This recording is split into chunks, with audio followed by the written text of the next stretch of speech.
সচরাচর আমি এই ধরনের রিল করি না।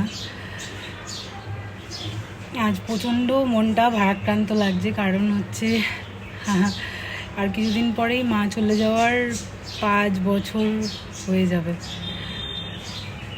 আজকে একটা বিশেষ কারণেই এই শাড়িটা পরেছি।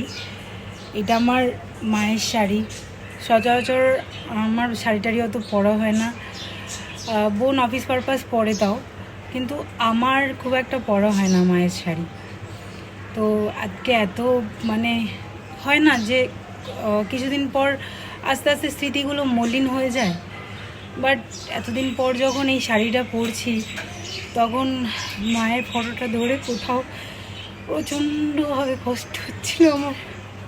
তাই শেয়ার করলাম যে আমার মতো তোমরা অনেকেই আছো যারা এরকম মা হারা, তারা হয়তো এই কষ্টটা বোঝে যে যখন মা থাকে না, যখন থাকে তখন আমরা তার মূল্য দিই না অতটা, যখন চলে যায় তখনই মনে হয় যে থাকতে পারতো।